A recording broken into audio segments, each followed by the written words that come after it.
हमने अभी जो पिछली क्लास थी उसमें एनर्जी मेटाबॉलिज्म मतलब कार्बोहाइड्रेट मेटाबॉलिज्म के बारे में पढ़ा, और उसमें ग्लाइकोलाइटिक सिस्टम, क्रेब्स साइकिल और इलेक्ट्रॉन ट्रांसपोर्ट चेन, तीनों के बारे में हम पढ़ चुके हैं। और एक सिस्टम और भी काम करता था, एटीपीपीसी सिस्टम, उसके बारे में पढ़ा, लेकिन वो कार्बोहाइड्रेट मेटाबॉलिज्म के अंदर नहीं आता है। मैंने पहले ही बताया आपको, क्योंकि उसमें कार्बोहाइड्रेट यानी ग्लूकोज का ब्रेकडाउन हुआ ही नहीं, तो वो कार्बोहाइड्रेट मेटाबॉलिज्म कंप्लीट मेटाबॉलिज्म वो कार्बोहाइड्रेट में नहीं आएगा। लेकिन वो एक प्रकार का एनर्जी सिस्टम है जो हमारी ऑलरेडी स्टोर्ड एनर्जी होती है हमारी बॉडी में, एटीपी के फॉर्म में और सीपी के फॉर्म में। सबसे पहले तो हमारी बॉडी में स्केलेटल मसल्स में जो स्टोर्ड एटीपी है वो एनर्जी देगा। उसके बाद एनर्जी रिजर्वॉयर, ये मैं पहले ही बता चुका हूँ, आपने वीडियो अगर कंप्लीट देखी होगी उसमें लिखा भी होगा what is energy reservoir and what is energy currency. तो एनर्जी रिजर्वॉयर क्या था, सी या पीसीआर, नाम एक ही है, क्रिएटिन फॉस्फेट या फॉस्फोक्रेटिन। और एटीपी प्लस सीपी दोनों मिलके फॉस्फेजन कहलाते हैं। दोनों मिलके क्या कहलाते हैं, फॉस्फेजन। ये आप ध्यान रखिएगा, ये दोनों चीजें। तो हमने अभी तक कार्बोहाइड्रेट मेटाबॉलिज्म पढ़ा, अब हम पढ़ेंगे आज फैट मेटाबॉलिज्म या लिपिड मेटाबॉलिज्म, और एक्चुअल में फ्री फैटी एसिड मेटाबॉलिज्म होता है।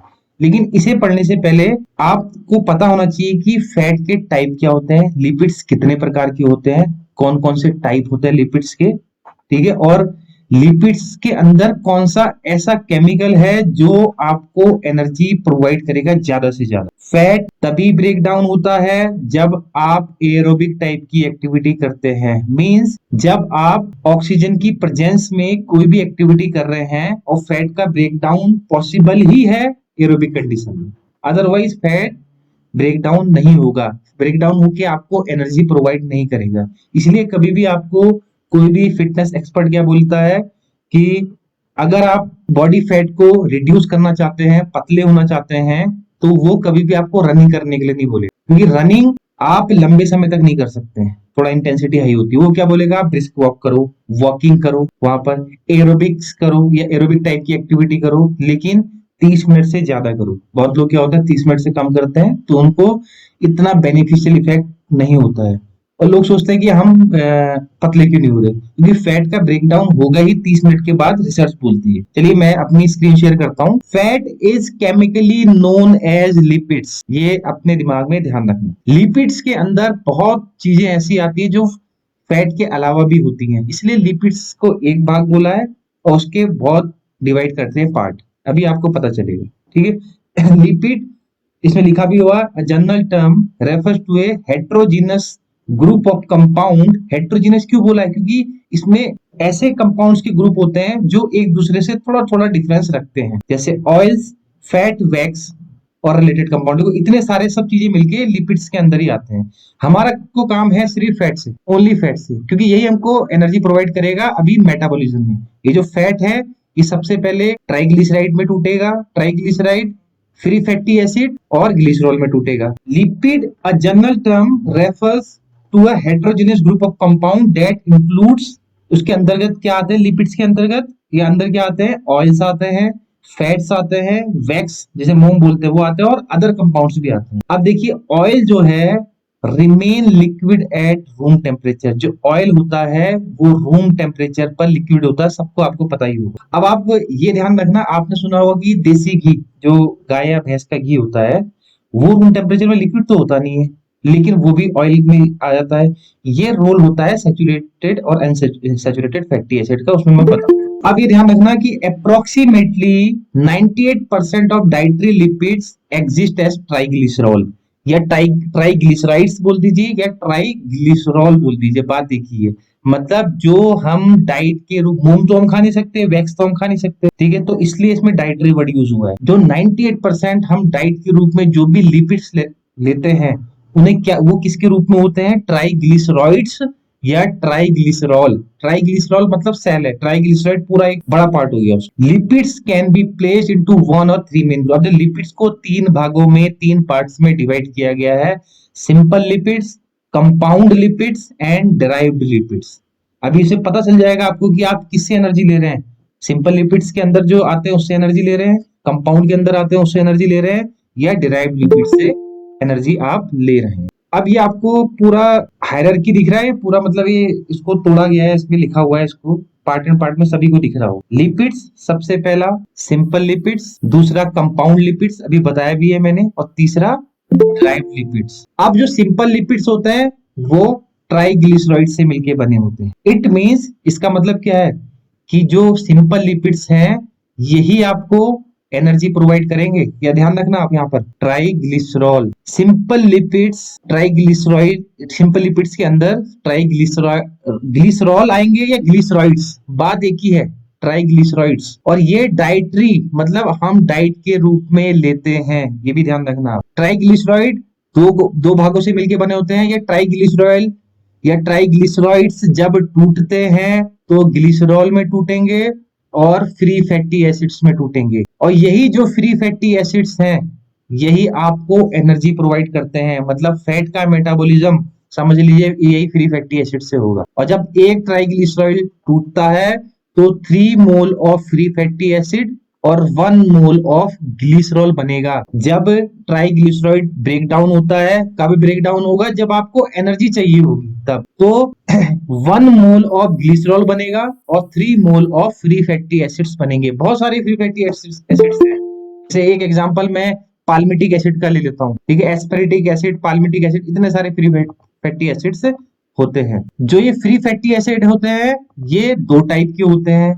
पहला टाइप है सैचुरेटेड फैटी एसिड्स, दूसरा टाइप है अनसैचुरेटेड फैटी एसिड्स। और ये जो दोनों फैटी एसिड हैं इनमें कुछ ना कुछ केमिकल स्ट्रक्चर में अंतर होता है, तभी इनको सैचुरेटेड या अनसैचुरेटेड बोलते हैं, अभी आगे बताया जाएगा। अब आता है compound lipids. Compound lipids 3 type के होते हैं।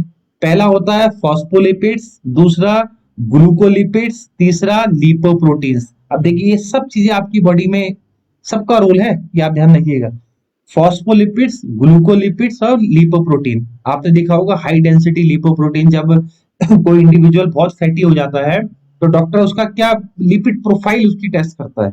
ये लिपिड प्रोफाइल मतलब ये जो सब दिख रहा है ये सब क्या है, लिपिड प्रोफाइल ही है जितना आपको दिख रहा है। ये डॉक्टर आपका क्या टेस्ट के लिए बोलता है, लिपिड प्रोफाइल टेस्ट। मतलब ये सब चीजें होती है, उसमें कोलेस्ट्रॉल भी होता है, उसमें लिपोप्रोटीन भी होता है। लिपोप्रोटीन के टाइप है high density lipoprotein, low density lipoprotein, very low density lipoprotein. उसके आधार पर वो आपकी बॉडी में चेक करता है कि भाई इसको हार्ट से रिलेटेड डिजीज होने के चांसेस हैं या डिजीज हो गई है, ये सब चीजें चेक करेगा वो। ड्राइव्ड लिपिड्स के अंदर सिर्फ एक ही चीज आती है जिसे बोलते हैं कोलेस्ट्रॉल। और ये हमारी बॉडी में कोलेस्ट्रॉल एनर्जी तो प्रोवाइड नहीं करता, लेकिन इसका सबसे ज्यादा रोल है। अगर मैं किसी से पूछूं कोलेस्ट्रॉल हमारे लिए बेनिफिशियल है या हार्मफुल है, कोलेस्ट्रॉल हमारी बॉडी के लिए बेनिफिशियल भी है और हार्मफुल भी है। कैसे, मैं बताऊंगा कि कोलेस्ट्रॉल की अगर बहुत कम मात्रा आपकी बॉडी में है तब भी आपकी बॉडी को बहुत हार्मफुल इफेक्ट होंगे, और ज्यादा मात्रा भी है तब भी हार्मफुल इफेक्ट होंगे। ज्यादा मात्रा में क्या होगा, आपकी बॉडी में हार्ट से रिलेटेड डिजीज होने के चांसेस हो सकते हैं। कम होगा, कम इसलिए क्योंकि हमारी बॉडी में मैक्सिमम जो सेक्स हार्मोन्स होते हैं वो कोलेस्ट्रॉल से ही मिलके बने होते हैं। कोलेस्ट्रॉल का बहुत रोल है हमारी बॉडी में। विदाउट कोलेस्ट्रॉल इंडिविजुअल जी नहीं सकता, जिंदा नहीं रह सकता। जिस फीमेल की बॉडी में कोलेस्ट्रॉल बहुत कम होगा उसको ना तो वो प्रेग्नेंट होने में उसको बहुत परेशानी होगी और उसको डिलीवरी के टाइम पे बहुत परेशानी होगी।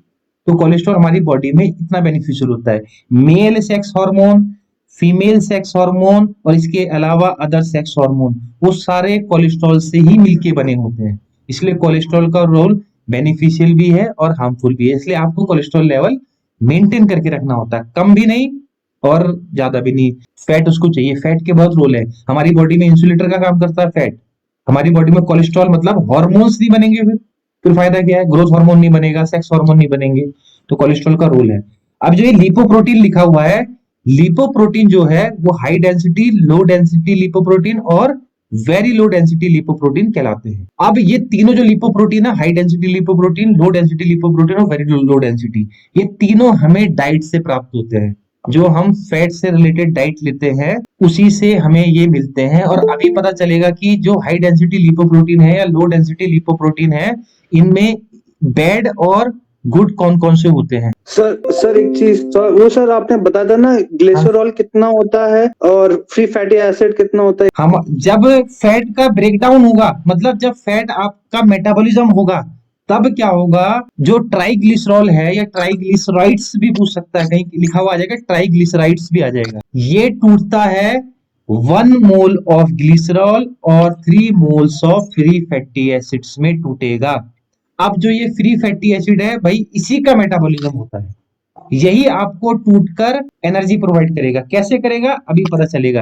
ये डायरेक्टली एनर्जी प्रोवाइड नहीं करता है, सिर्फ फ्री फैटी एसिड्स का काम होता है टूटकर एसिटिल को एंजाइम ए बनाना। अब कहीं मैंने पहले भी आपको बताया था 24 घंटे पहले, एसिटिल को एंजाइम ए का रोल क्या होता है। क्रेब साइकिल को स्टार्ट करने की जो चाबी है वो एसिटिल को एंजाइम ए ही होगी। बिना एसिटिल को एंजाइम ए के क्रेब साइकिल आपका स्टार्ट ही नहीं हो पाएगा।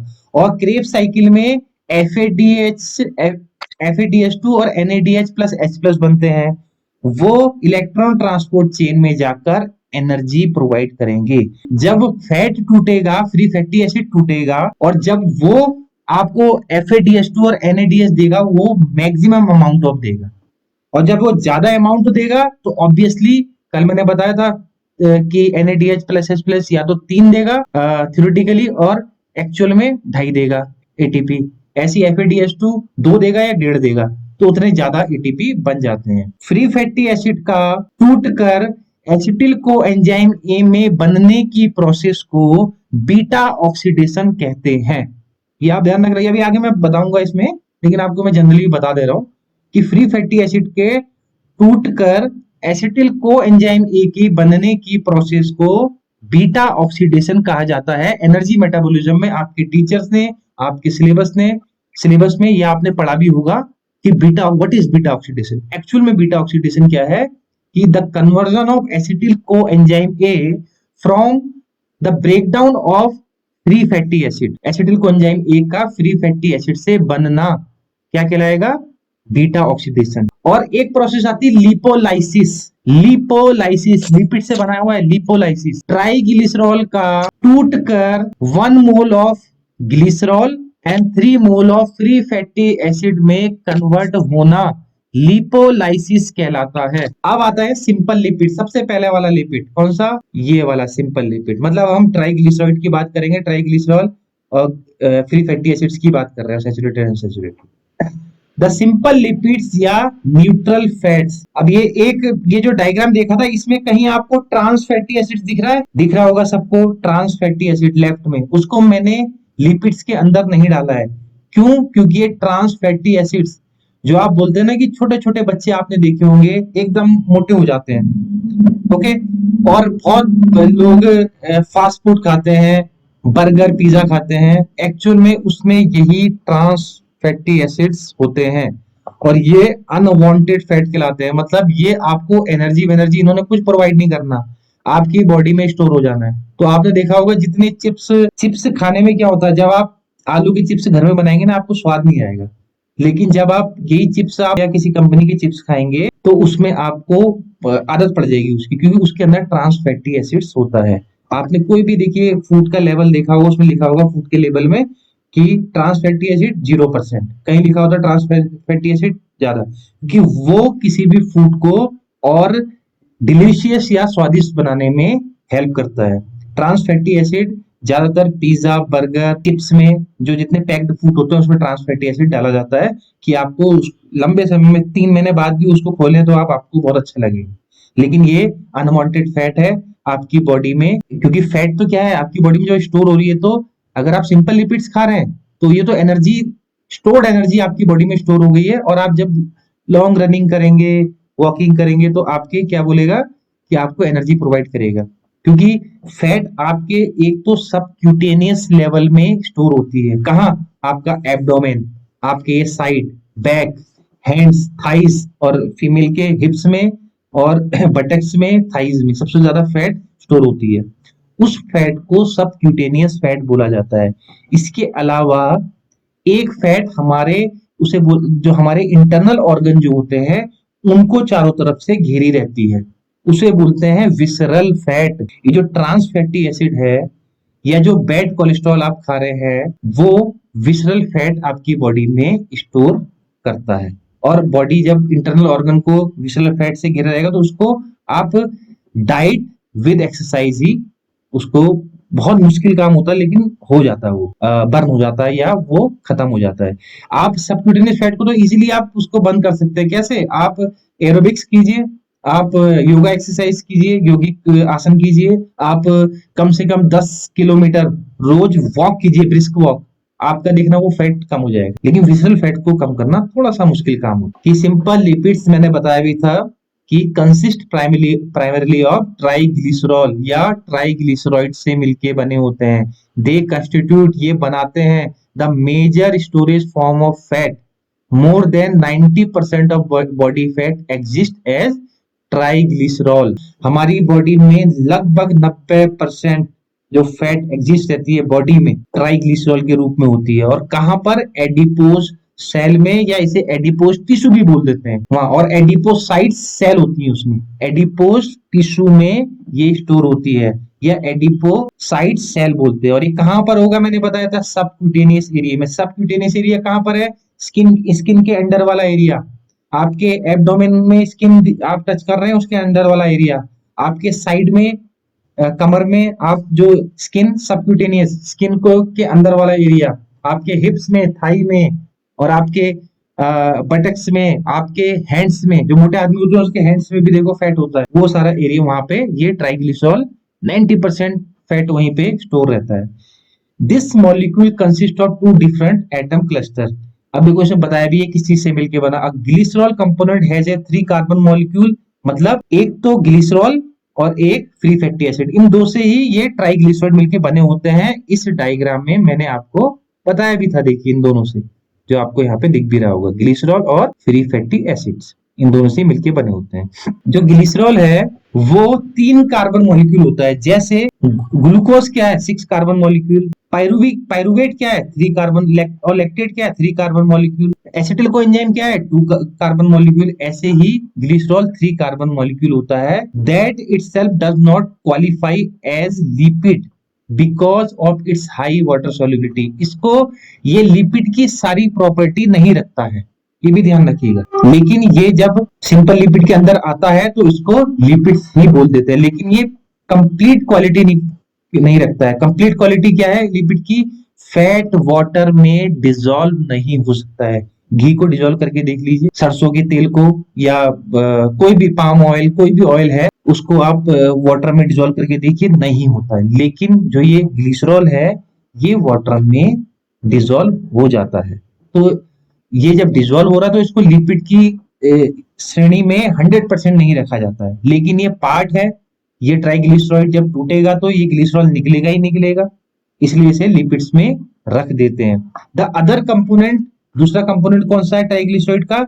Free fatty acid consist of 3 clusters of carbon chain atom termed fatty acid. मतलब कार्बन, बहुत सारे कार्बन मिलके फैटी एसिड बनाते हैं। बहुत लंबे 14 कार्बन 16 कार्बन का फैटी एसिड्स होते हैं। That attach to the glycerol molecule, जो ग्लिसरॉल मॉलिक्यूल से अटैच रहता है। और fatty acid contain straight hydrocarbon chain with, hydrocarbon का मतलब होता है जो कार्बन और हाइड्रोजन से मिलके बना होता है। C6H12O6 किसका फॉर्मूला है? ग्लूकोज का। वो भी तो हाइड्रोकार्बन एक प्रकार ग्लूकोज, ऐसे ये भी हाइड्रोकार्बन होता है with a few 4 carbon atom और मोर देन 20। देखिए free fatty acid minimum 4 carbon से मिलके बना होता है और मैक्सिमम 20 कार्बन का भी आपका फ्री फैटी एसिड मिल जाएगा। इतने सारे फ्री फैटी एसिड्स होते हैं। ग्लूकोज तो आप बोलते हैं 6 कार्बन का होता है, सिंपल 6 कार्बन, लेकिन इसकी देखो रेंज क्या है? 4 कार्बन से लेके 20 कार्बन तक फ्री फैटी एसिड्स हो सकता है। जितने ज्यादा कार्बन का होगा उतना ज्यादा आपको एटीपी प्रोवाइड करेगा, ठीक है। Although chain length of 16 to 18 carbon most, सबसे मतलब ज्यादातर फ्री फैटी एसिड 16 से 18 कार्बन के आपको मिलते हैं डाइट में, डाइट के थ्रू मिलते हैं। All lipids containing food contain mixture of different proportion of saturated and unsaturated fatty acids. अब लिपिड्स में देखो इसमें पार्ट बता रखे हैं। फ्री फैटी एसिड्स के 2 भागों में डिवाइड किया गया है, सैचुरेटेड फैटी एसिड और अनसैचुरेटेड फैटी एसिड। और ये दोनों टाइप के जो फैटी एसिड्स हैं आपको डाइट से ही मिलते हैं, किसी ना किसी डाइट से मिलेंगे। अब इनमें डिफरेंस क्या है? इनमें देखो सबसे पहला डिफरेंस तो फ्री फैट अनसैचुरेटेड और सैचुरेटेड फैटी एसिड्स में है यहाँ पे डबल बॉन्ड और सिंगल बॉन्ड। ये देखो ये सैचुरेटेड फैटी एसिड्स है, यहाँ सिंगल बॉन्ड है कार्बन कार्बन के बीच में, यहाँ पर क्या है कार्बन कार्बन के बीच में डबल बॉन्ड है, तो ये अनसैचुरेटेड फैटी एसिड्स कहलाते हैं। सिंपल मैं आपको डायग्राम में अभी आपको दिखा दिया, लेकिन एक्चुअल में इसके बारे में थोड़ा लिटरेचर हम पढ़ लेते हैं कि सैचुरेटेड फैटी एसिड्स क्या होते हैं, अनसैचुरेटेड फैटी एसिड्स क्या होते हैं। Saturated fatty acids contain only single bond between carbon atom. Saturated fatty acids वो होते हैं जब उनका स्ट्रक्चर आप देखोगे तो उनके जो भी स्ट्रक्चर में कार्बन कार्बन के बीच में सिंगल बॉन्ड होता है, मतलब एक कार्बन दूसरे कार्बन से सिंगल बॉन्ड के रूप में जुड़ा रहता है, with the remaining bond attaching to the hydrogen, जो बाकी बॉन्ड हाइड्रोजन से जुड़े रहते हैं। Unsaturated the fatty acid holds as many hydrogen atom as chemically possible। Maximum amount of hydrogen ये कैरी करते हैं या अटैच रहते हैं उससे। Saturated fatty acids occur plentiful in beef। ये देखो कहाँ कहाँ पाया जाता है saturated fatty acids, beef, lamb, pork, chicken, ये सब नॉनवेज बात चल रही है अभी, ठीक है। And egg York and in dairy fats of cream, milk, butter, ये सब डेयरी प्रोडक्ट है, butter and cheese। Saturated fatty acids from plants include coconut and palm oil, vegetable shortening and hydrogenated margarine, commercially prepared cake, peas and cookies। ये सब क्या है, इन सब में saturated fatty acids पाया जाता है। और saturated fatty acid क्यों बोलते हैं, क्योंकि इनमें एक कार्बन दूसरे कार्बन से सिंगल बॉन्ड के द्वारा जुड़ा रहता है, डबल बॉन्ड नाम की चीज नहीं है। और उन कार्बनों से बहुत सारे प्लेंटी ऑफ हाइड्रोजन एटम जुड़े रहते हैं। अब देखो ज्यादा हाइड्रोजन जुड़े हैं तो इन्होंने जब टूटना है ना तो ज्यादा इलेक्ट्रॉन और प्रोटॉन को एफएडी और एनएडी को देना है। अब जब ज्यादा देंगे तो ज्यादा एनएडी एफएडी बनेंगे, और जब ज्यादा एनएडी एफएडी बनेंगे तो ज्यादा अमाउंट में एटीपी भी प्रोवाइड होगा। इसलिए फैट ज्यादा एटीपी या ज्यादा एनर्जी प्रोवाइड करता है as compare to carbohydrate. Unsaturated fatty acids क्या हुआ, unsaturated fatty acids contain one और more double bond along the main carbon chain. देखो इसमें क्या है, सिंपल, ये जो डायग्राम दिख रहा है आपको, इसमें कार्बन कार्बन के बीच में डबल बॉन्ड है, एक या एक से अधिक डबल बॉन्ड यहाँ पे कार्बन कार्बन के बीच में हो सकते हैं। और जो ये आर दिख रहा है ना, ये आर डायग्राम में, इस आर का मतलब है यहाँ पर ग्लिसरॉल। ये ग्लिसरॉल से ये पूरा फैटी एसिड है, ये यहाँ से लेके यहाँ तक, और ये ग्लिसरॉल से जुड़ा रहता है। और जब आपका ट्राइग्लिसराइड का ब्रेकडाउन होगा तो ये ग्लिसरॉल अलग हो जाएगा और ये फैटी एसिड्स अलग हो जाएगा, ये जो दिख रहा है यहाँ। तो जो अनसैचुरेटेड फैटी एसिड्स होता है उसमें कार्बन कार्बन के बीच में वन और मोर डबल बॉन्ड एक दूसरे से जुड़े रहते हैं, कार्बन दोनों कार्बन, और each double bond in the carbon chain reduce the number of potential hydrogen binding sites, therefore the molecule remain unsaturated relative to hydrogen। मतलब यही चीज बोल रहा है कि each double bond in the carbon chain reduces the number of potential hydrogen binding site, उसको ढीला रखता है वहां पर, वहां क्या बोलते हैं जो हाइड्रोजन बाइंडिंग साइट्स होती है, therefore molecule remain, वो अनसैचुरेटेड होते हैं रिलेटिव टू हाइड्रोजन, उससे थोड़ा ढीले रहते हैं वहां पर। अब जो अनसैचुरेटेड फैटी एसिड्स हैं वो देखो इसमें एक लिखा है मोनो अनसैचुरेटेड फैटी एसिड्स, एक पहला है, और पॉली अनसैचुरेटेड फैटी एसिड्स, ये दो बोल देते हैं। ये अनसैचुरेटेड फैटी एसिड्स के ही पार्ट है।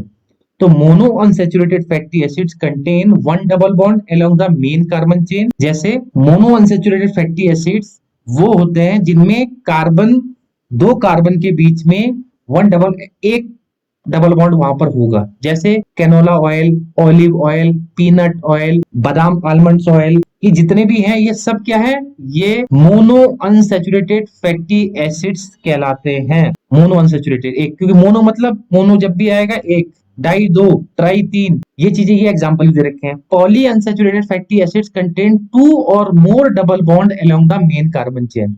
कार्बन चेन के बीच में दो या दो से अधिक डबल बॉन्ड है तो वो पॉली अनसैचुरेटेड फैटी एसिड्स कहलाएंगे। Example include sunflower oil, soybean, corn oil, ये सब चीजें क्या है, ये सब प्लांट सूट्स वाले अनसैचुरेटेड फैटी एसिड्स है वहां पे।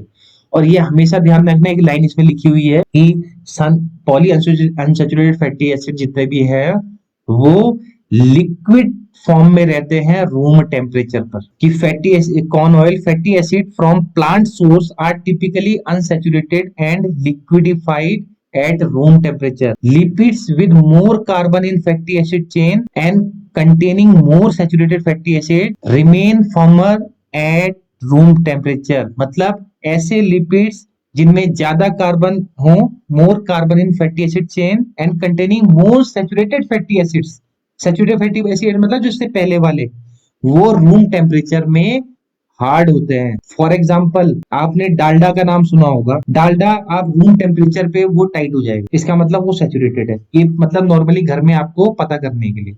अब मैं एग्जाम्पल देता हूँ, बादाम का तेल या ओलिव ऑयल, ये ज्यादा अच्छा होता है या देसी घी जो हार्ड रहता है रूम टेम्परेचर में, वो ज्यादा अच्छा होता है? एक्चुअल में अनसैचुरेटेड फैटी एसिड हेल्थ के लिए थोड़ा बेनिफिशियल होते हैं as compare to saturated fatty acids. लेकिन इसमें लिखा हुआ देखो, सैचुरेटेड फैटी एसिड में तो बड़ी अच्छी चीजें आ रखी हैं, सारे नॉनवेज, चिकन, एग यॉक, ये सब चीज इतनी अच्छी, मिल्क, बटर, लेकिन ये इतना हार्मफुल क्यों है?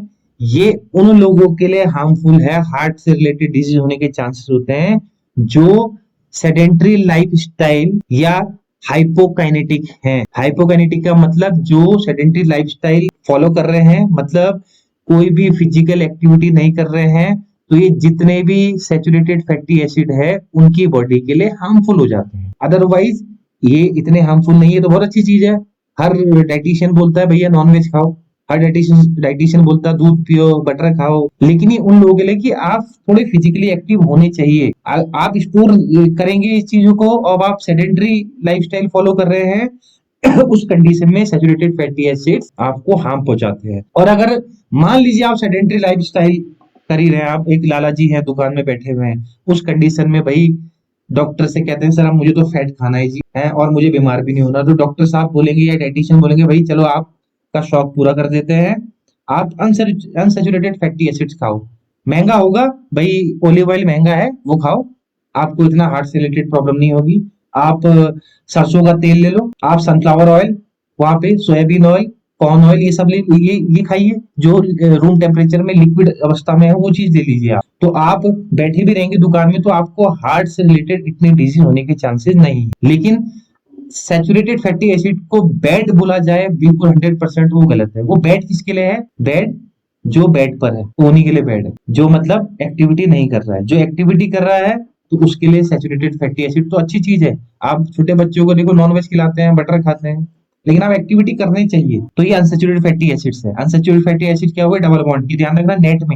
नेट में वो इतनी राम कहानी नहीं पूछेगा, वो डबल बॉन्ड सिंगल बॉन्ड वाला खेल ही करेगा आपसे कि सैचुरेटेड फैटी एसिड्स, या वो ये भी पूछ सकता है कि ऐसा फैटी एसिड जो रूम टेम्परेचर में लिक्विड अवस्था में है, लिक्विड फॉर्म में है, तो वो जो फैटी एसिड है वो इनमें से कौन सा होगा?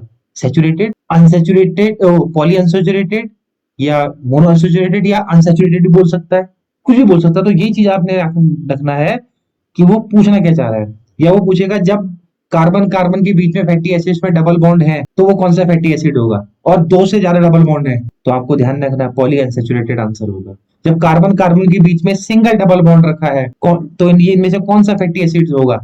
तो सैचुरेटेड तो होगा ही नहीं, कौन सा होगा? Mono unsaturated. तो जो अनसैचुरेटेड फैटी एसिड्स होता है उनको थोड़ा अच्छा माना जाता है हर व्यक्ति के लिए, लेकिन सैचुरेटेड फैटी एसिड को आप बिल्कुल गलत नहीं बोलेंगे। ये आपने डायग्राम मैंने आपको दिखाई दिया है।